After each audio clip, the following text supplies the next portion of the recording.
오늘 우리에게 주신 하나님 말씀은 구약성경 시편 119편 1절에서 8절 말씀이 되겠습니다.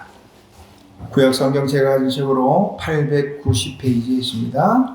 시편 119편 1절에서 8절 말씀이 되겠습니다.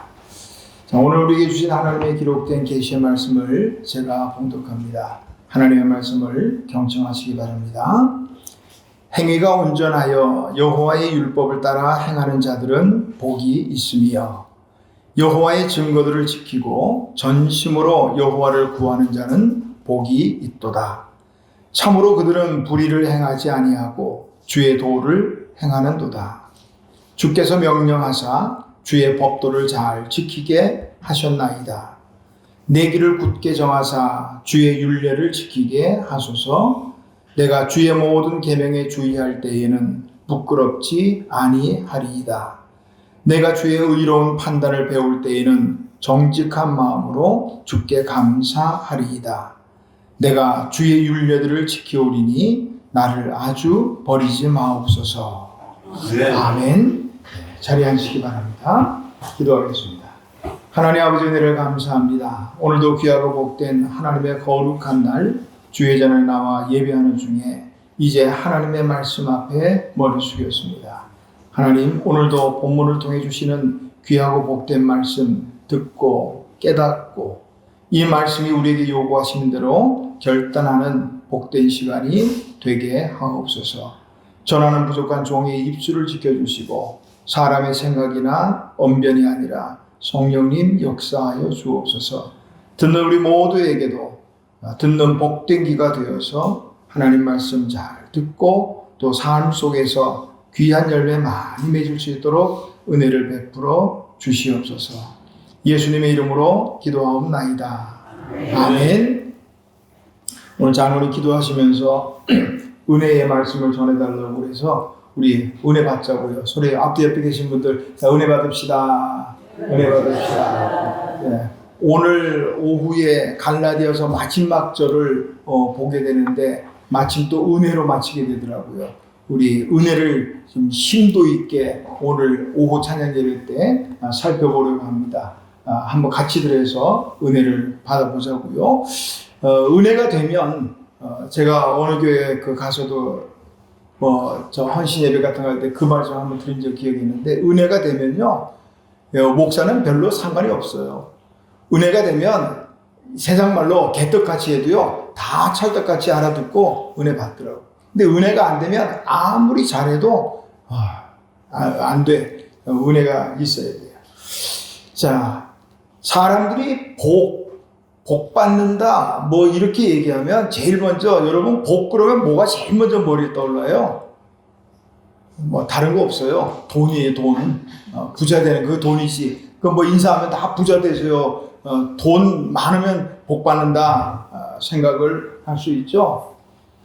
근데 제가 어떤 글을 보니까 그렇게 했더라고요. 물질은 복이라기보다는 은사다. 그런 걸 보신 적이 있는지 모르겠어요. 하나님이 각 사람에게 은사를 주셨어요.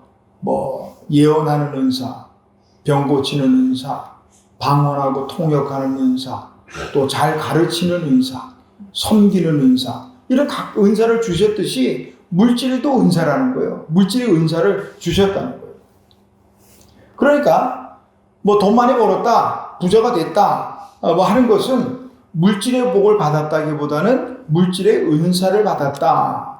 그의 글에서는 그렇게 표현을 했더라고요. 중요한 건 은사라고 한다면 은사를 주신 목적이 뭐냐 하는 거예요. 고린도전서 12장 7절에 보니까 은사를 주신 목적은 유익하게 하려 하는 것이라 이렇게 말씀을 합니다.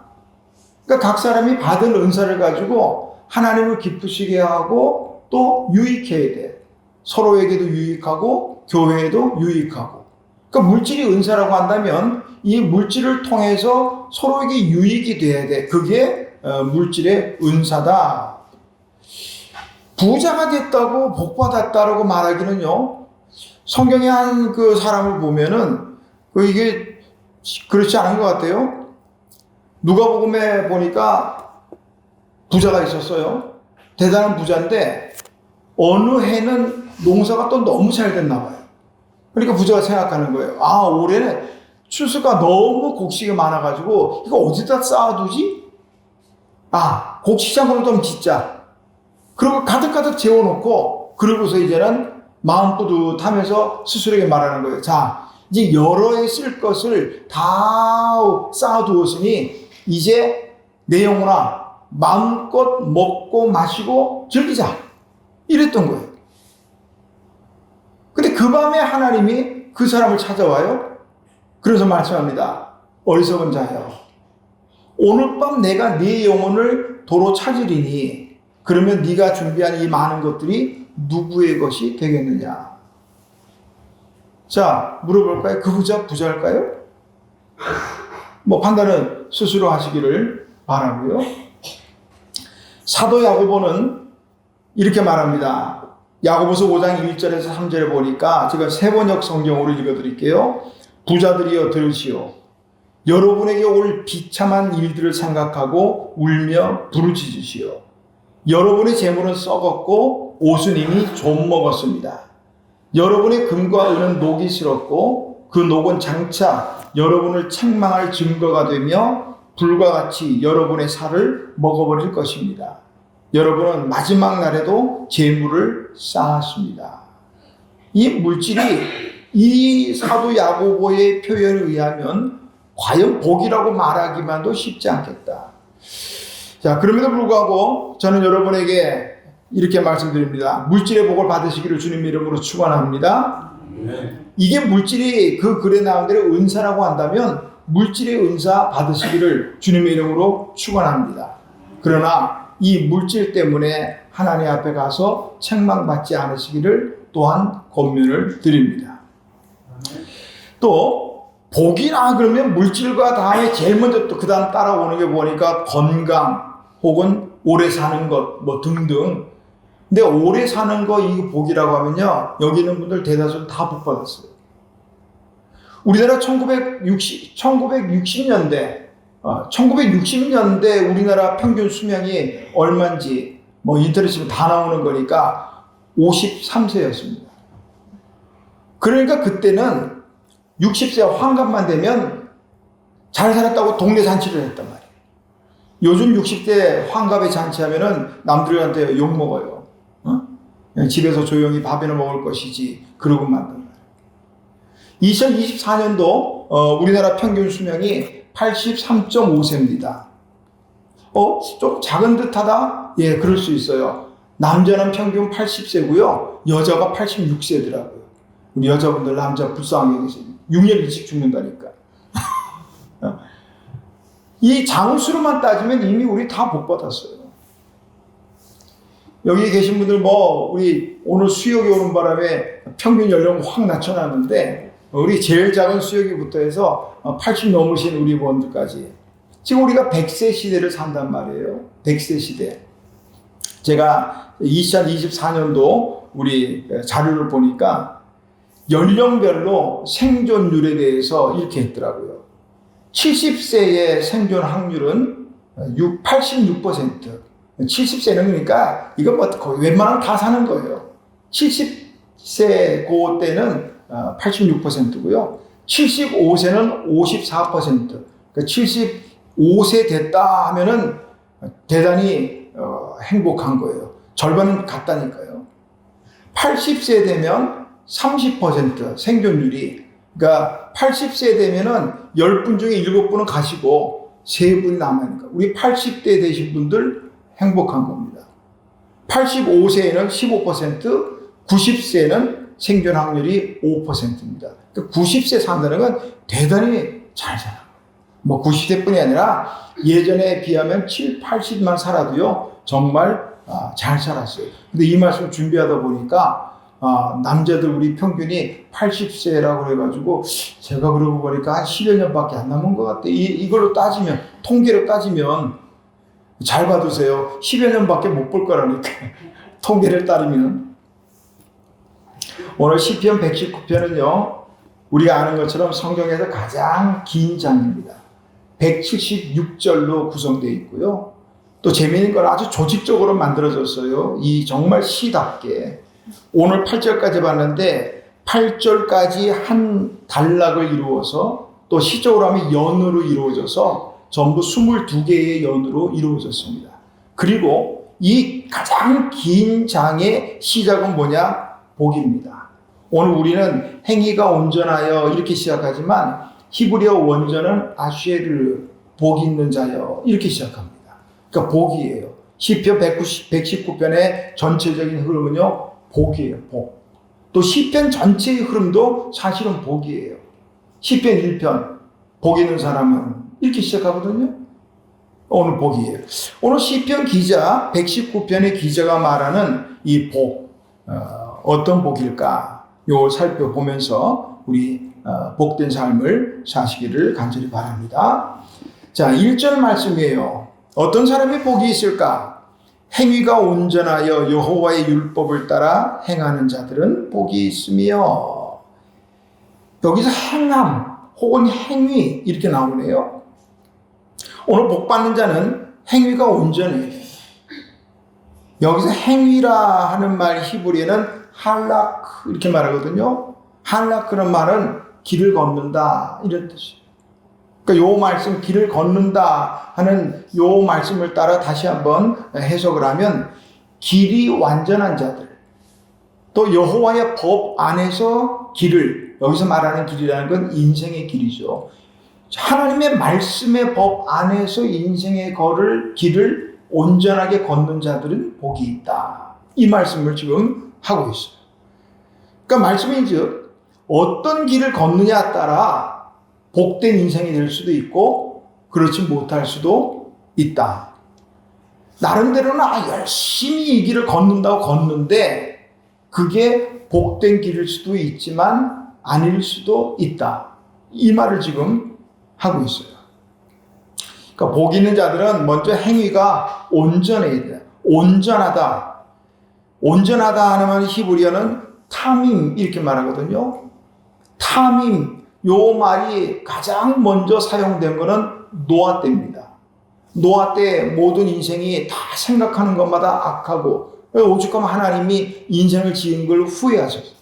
그러면서 다 심판해야겠다. 다 심판할 계획을 세우셨어요. 물론. 그런데 노아에 대해서만큼 달랐거든요. 창세기 6장 9절 보니까 노아는 의인이요 당대의 완전한 자라. 그러니까 노아는 당대의 탐임한 자라는 거예요. 완전한 자라는 거예요. 그러니까 그 홍수로 모든 인생이 죽을 때도 노아와 그의 가족은 생존했던 거예요. 응?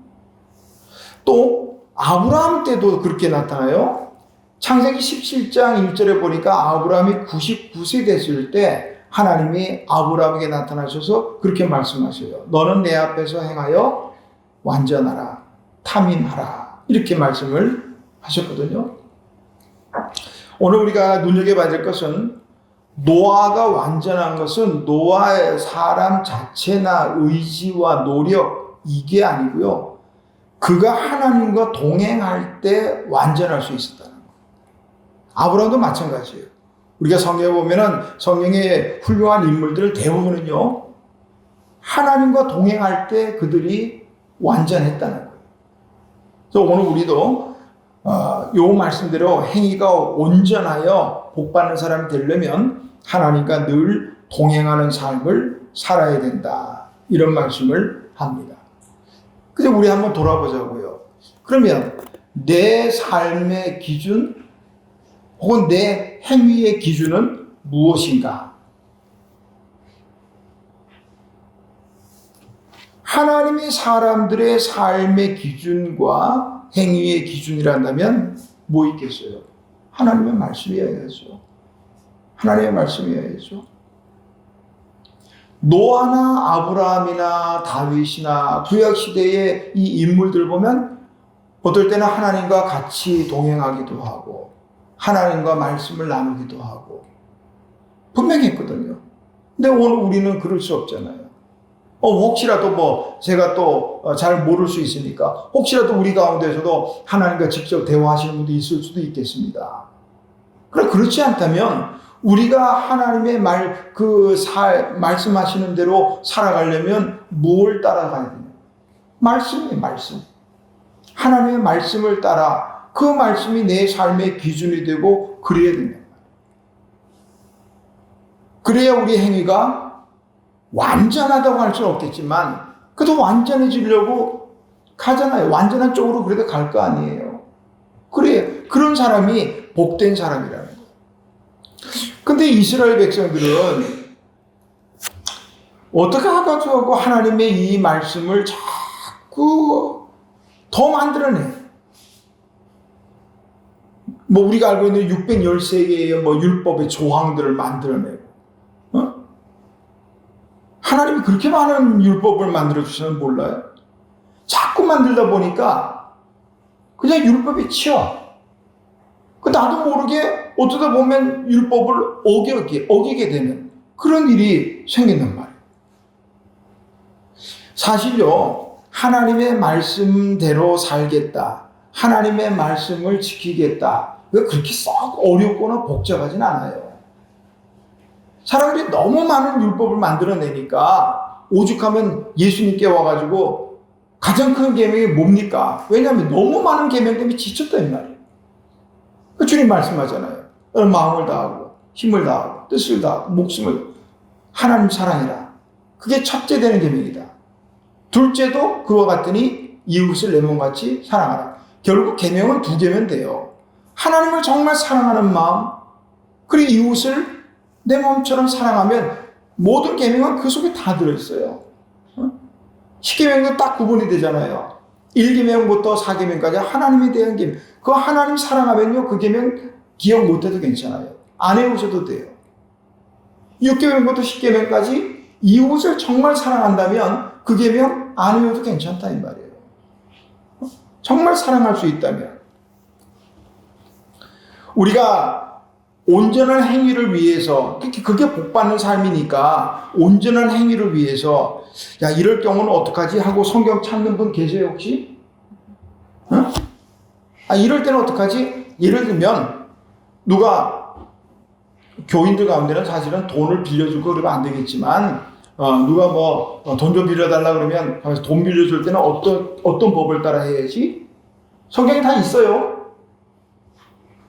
요즘 우리가 새벽에 신명기를 보는데 신명기에 보니까 돈 형제들에게 빌려줄 때는 어떻게 하는지 다 계명에 나와 있다고요.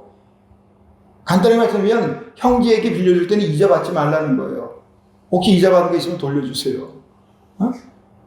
있어요. 그렇다고 우리가 어떤 행동 하나하나 할 때마다 성경 말씀과 이 말씀은 어디에 있나 하고 이렇게 찾아보는 분 없을 거예요 아마.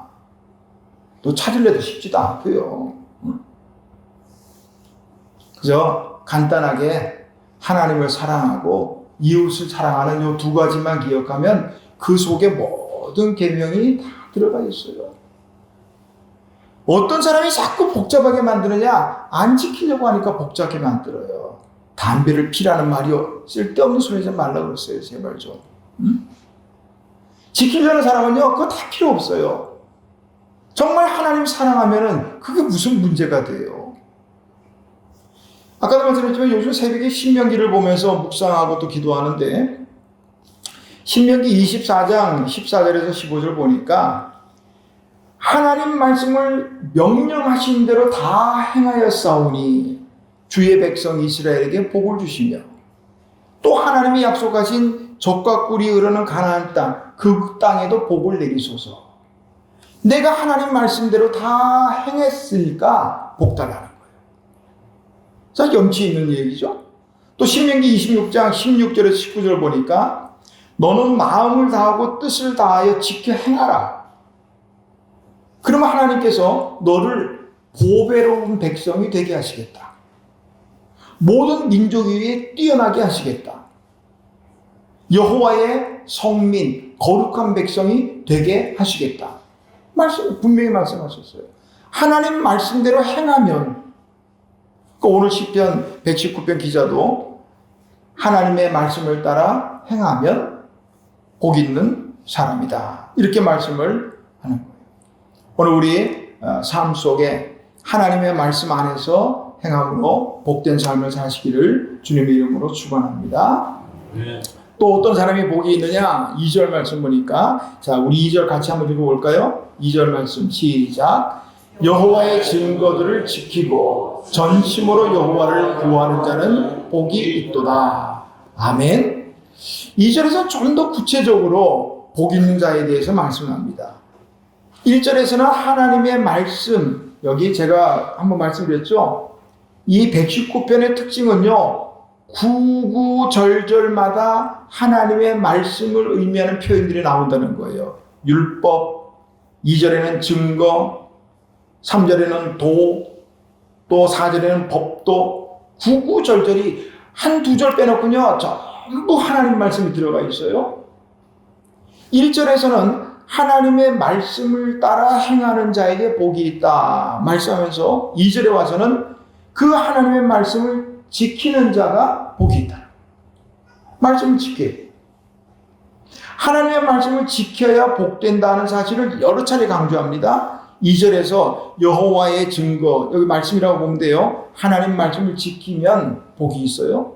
지키라는 거예요. 4절, 주께서 명령하사 주의 법도를 잘 지키게 하셨나이다. 5절, 내 길을 굳게 정하사 주의 윤례를 지키게 하소서. 8절, 내가 주의 윤례들을 지키오리니. 계속 지키라는 말씀하죠. 하나님 말씀을 지키는 자가 복이 있기 때문이죠. 그냥 복잡하게 생각하지 말아요.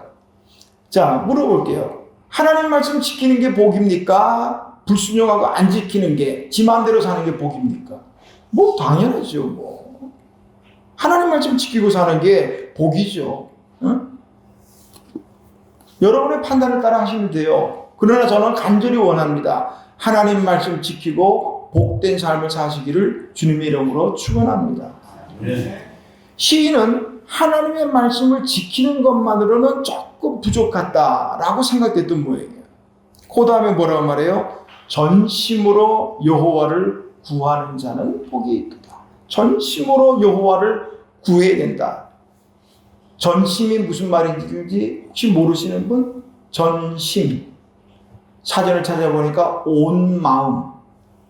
온 마음으로 하나님을 찾는 것. 세번역 성경은 온 마음을 기울여서 주님을 찾는 자 했고요.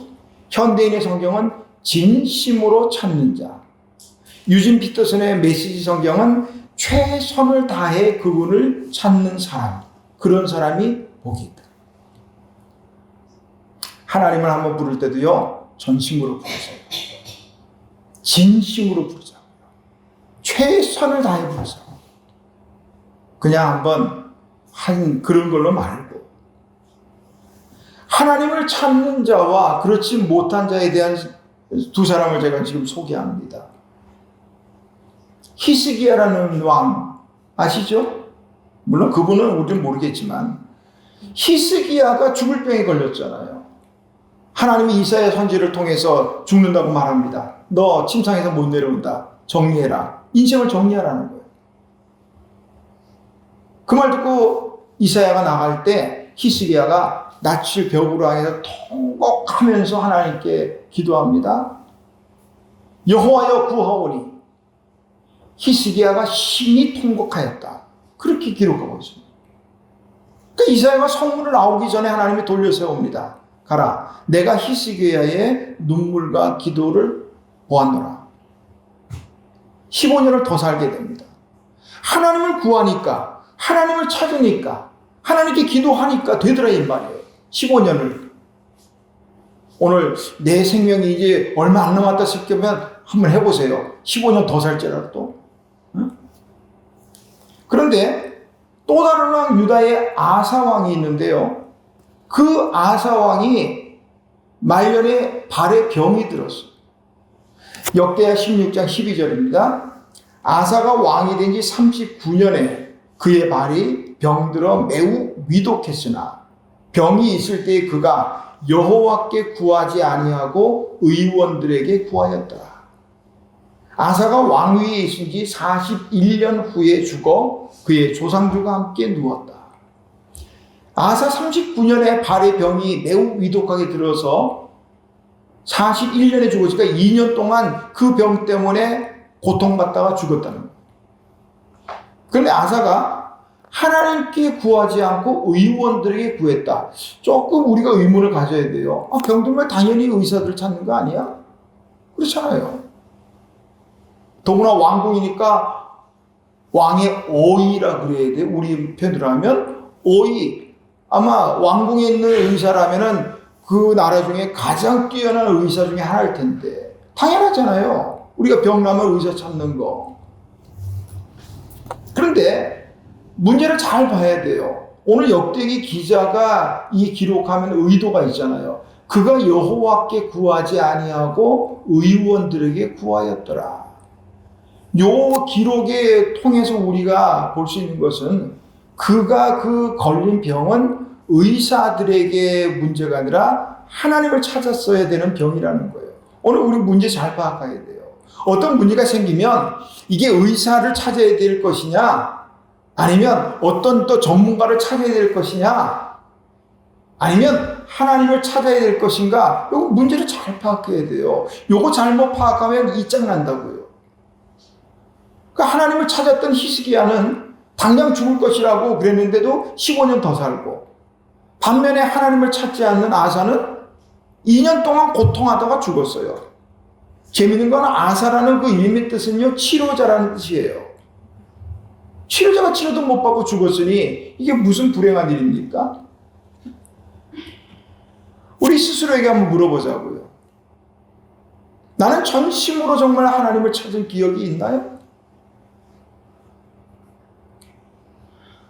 전심으로 하나님께 예배하나요? 전심으로 예배하는 분들이요, 예배의 시간도 그래요. 여러분, 조금씩 늦으신 분들 이 시간 책망처럼 듣지 마시고 겉면으로 들으세요. 5분만 일찍 오세요. 전심으로 예배하는 마음이라면 늦으면 안 돼요. 전심으로 예배한다면 졸지 마세요. 우리 교회는 조는 분이 없지만 종교제 칼빈은요, 조는 사람이 있으면 설교하다 내려가서 매로 때리고 와서 설교했다는 거예요. 어떤 시간인데 조느냐는 말이에요. 하나님의 말씀을 듣는 시간이잖아요. 전심으로 우리가 정말 기도에 받는가 말이에요. 전심으로 하나님 앞에, 호세 6장 3절에 보니까 호세 선지자 그러더라고요. 우리가 하나님을 알자. 힘써 하나님을 알자. 하나님을 알아야죠. 정말 전심으로 하나님을 알려고 애써 봤단 말이에요. 하나님의 뜻이 뭔지, 하나님이 뭘 기뻐하는지, 하나님이 짜장면 좋아하시는지 짬뽕 좋아하시는지 알아보자 이 말이에요. 하나님이 나를 통해서, 우리 가정, 우리 교회를 통해서 뭘 하고 싶어 하시는지 아냔 말이에요. 그냥 교회 왔다 갔다 하는 그거 가지고는요, 알 수 없어요. 전심으로 하자고요. 단 한 번의 예배를 드려도 전심으로 하나님께 예배하자고요. 응? 온 마음으로, 전심이 온 마음이니까 온 마음으로 하나님을 찾으시기를, 하나님을 구하시는 복된 삶이 되시기를 주님의 이름으로 축원합니다. 복 있는 삶은 그냥 되는 거 아니에요. 보니까 그냥 부자 되는 거 봤어요? 어느 날 자고 일어나니까 부자가 됐다, 그런 법은 그러더라고요. 어떤 사람은 자기 간증을 이야기하는데 어느 날 자고 일어나니까 유명해졌어요. 자고 일어나니까 부자가, 말을 한마디로 압축해서 그렇지 거기까지 오는 동안 얼마나 많은 수고와 또 노력이 있었겠어요. 복도요 그냥 되는 거 아니에요. 오늘 보니까 하나님 말씀을 온전히 지키고 행하고 전심으로 하나님을 찾고 그래야 되는데, 오늘 우리가 이를 위해서 눈여겨야 될 말씀이 한 구절인데 6절입니다. 자, 6절 말씀 우리 같이 한번 읽어보겠습니다. 시작. 내가 주의 모든 계명에 주의할 때에는 부끄럽지 아니하리이다. 아멘. 우리가 전심으로 또 하나님의 말씀을 온전히 행하고 지키기 위해서는 주의해야 돼요. 하나님 말씀을 주의해야 돼요. 예?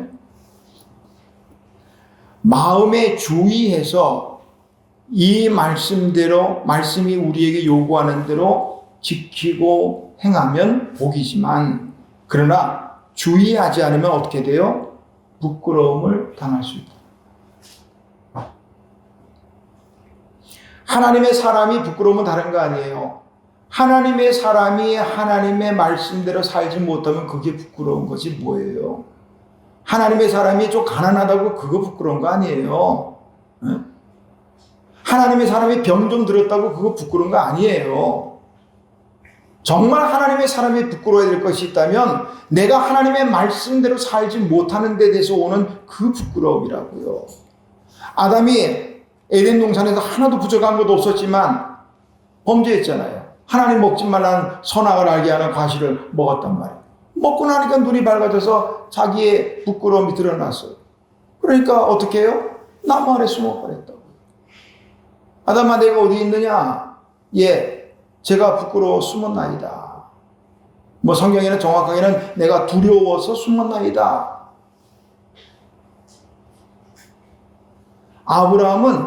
아담은 자기의 벌거벗은 몸을 부끄러워할 게 아니라 하나님의 말씀을 불순종한 데 대한 부끄러움을 가져야 되는 거예요. 우리도 다르지 않아요. 하나님을 아버지라고 부르면 자녀된 우리가 아버지 하나님 부끄럽게 하면 안 되잖아요. 우리 자녀들 다 키워보셨을 알잖아요. 자녀들이 때로는 정말 기쁘고 자랑스러울 때가 있지요. 없나? 근데 반면에 또 부끄러울 때도 있잖아요. 말하지 마시고. 한마디로 말하면 자녀가 자녀답지 못할 때, 그럴 때는 어떨 때는 엄마, 아빠 그래도 지랄하지. 그렇게 그럴 수 있단 말이에요. 하나님 아버지는 어떨까요? 우리가 정말 하나님의 자녀라고 하면서도 하나님을 아버지라고 하면서도 자녀답지 못하게 말씀 맨날 그러면서 뭐 세계 성경이 베스트셀러라면서요. 영원히 베스트셀러. 그런데 그 말씀 한 번도 읽지도 않고 말씀대로 살지도 않으면서 하나님, 감사한 건 하나님은 그래도 우리를 부끄러워하지 않는다는 거지만 그게 부끄러움. 세상 사람들이 보면서 아이고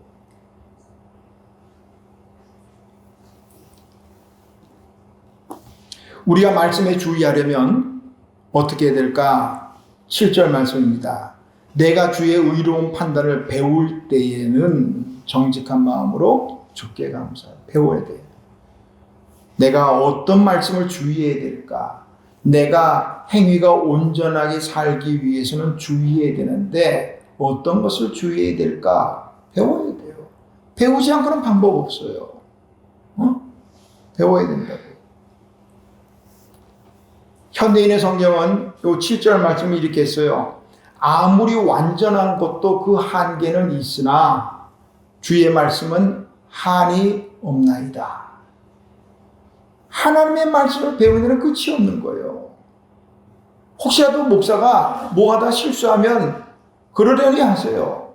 목사라고 다 하는 거 아니에요. 말하잖아요. 하나님 말씀 한이 없다니까요. 하나님 말씀 배우는 데는. 신앙생활의 끝이 어디 있어요? 한이 없다고요. 죽을 때까지 배워야 돼. 네? 그래야 또 치매도 안 걸릴지도 모르지. 괜히 화투 치지 말고. 하나님 말씀 계속 배우면 건강해지지 않겠어요? 사도 바울이 고린도 교회 성도들에게 보낸 편지 가운데서요. 이런 말씀이 있어요. 고린도전서 8장 1절과 2절인데요. 우리가 다 지식이 있는 줄을 아나 지식은 교만하게 하며 사랑은 덕을 세우나니 만일 누구든지 무엇을 아는 줄로 생각하면 아직도 마땅히 알 것을 알지 못하는 것이요. 좀 말이 어렵죠? 안다고 생각하는 건 교만한 거예요. 다 알지 못한다는 거예요. 그러니까 배워야 된다는 거예요. 누구 말이에요? 바울의 말이에요. 바울이 어떤 사람이에요? 배움으로는 한수하는 사람이에요. 가말리엘 문화에서 최고의 학문을 배운 사람이에요. 그 사람이 하는 말이에요. 아는 것 같지만 아니더라. 이런 말입니다. 배우는 자의 가장 큰 적이 뭐냐? 교만과 자만심. 겸손해야 배울 수 있어요. 아, 내가 모르구나. 나는 더 배워야 되는구나 하는 겸손한 마음이 있어야 배우는 거예요. 뭐 다 내가 신앙생활을 지금 몇 년 했는데 그거 안 돼요. 응? 심리학 가운데 더닝크루거 효과라는 게 있어요. 미국 코넬 대학교의 사회심리학 교수인 데이빗 더닝과 그 다음에 대학원생 저스틴 크루거 두 사람이 이 코넬 대학교 학생들을 대상으로 조사했다가 만든 발표한 이론인데요. 대부분의 사람은 어떤 게 있냐면 특정 분야에 대해서 조금 아는 사람, 그런 사람은 자신의 능력을 과대평가하는 경향이 있대요. 조금 아는 사람은. 근데 적당히 유능한 사람은 반대로 자기가 부족하다, 자신을 과소평가하는 경향이 있더라는 거예요. 이게 더닝크루거 효과예요. 대부분 사람들은 어떻게 생각하냐면, 나는 중간 정도 되겠지. 뭐 조금 아는 사람이에요. 조금 아는 사람. 응? 한 가지 부끄럽지만 제가 이게 경제적으로 살 때 보면 우리 뭐 연봉이 얼마고 저기 뉴스에 나오면 저는 참 착각을 했어요. 내가 중간 정도는 되겠지. 더는 크리고 이거 똑같아. 중간 정도는 되겠지. 그랬거든요. 여러분 어때요? 중간 아니더라고요. 저 올해 요번에 근로장려금 받았거든. 이래요. 이게 더닝크루거 효과예요. 조금 알면서 자기가 잘하는 줄로 착각한다는 거예요. 하나님의 말씀 끝없이 배워야 돼요. 착각하지 마세요. 끝없이 배워야 돼요. 나는 부족한 사람입니다. 겸손하게 끝까지 배워야 된다 하는 거죠. 임금님이 신하에게 명령을 내리면 그것을 우리 한자로 어명이요 이렇게 말해요. 어명이요. 어명은요 어떻게 해야 돼요? 반드시 지켜야 돼요. 만약에 어명을 어기는 사람은 죽을 수도 있어요. 하나님은 만왕의 왕이니까 하나님의 말씀은 어명. 그렇죠? 지켜야 돼요. 그렇게 하나님 말씀도 잘 지켜 살아야 복이 되는데 그렇지 못하면 8절 끝에 말씀 버릴 수도 있다. 하나님, 내가 하나님의 말씀을 지켰으니 나를 버리지 마옵소서. 나오잖아요. 참 어쩌면 두려운 말씀이에요. 하나님 말씀은 반드시 이루어집니다. 이사야 55장 11절 말씀인데요. 제가 새 번역으로 읽어드릴게요. 나의 입에서, 여기 나는 하나님이에요. 나의 입에서 나가는 말도 내가 뜻하는 바를 이루고 나서야 내가 하라고 보낸 일을 성취하고 나서야 나에게로 돌아올 것이다. 하나님 입에서 나간 말씀을 반드시 이루게 된다는 거예요. 누구를 통해서든. 우리 하나님 말씀 나를 통해서 이루어지고 또 그를 통해서 나는 또 복받고 얼마나 감사해요. 우리 이번 한 주간 살아갈 동안에 하나님의 말씀을 잘 지켜 행하고 그럼으로써 복받는 한 주간 삶이 되시기를 주님의 이름으로 축원합니다. 하나님 아버지 은혜를 감사합니다. 오늘도 우리에게 귀하고 복된 말씀 주셨습니다. 이 말씀 아버지 하나님대로 우리가 하나님 말씀을 지켜 행하고 말씀을 따라 온전히 살아 또 복받는 삶을 살 수 있도록 은혜를 베풀어 주시옵소서. 예수님의 이름으로 기도하옵나이다. 아멘.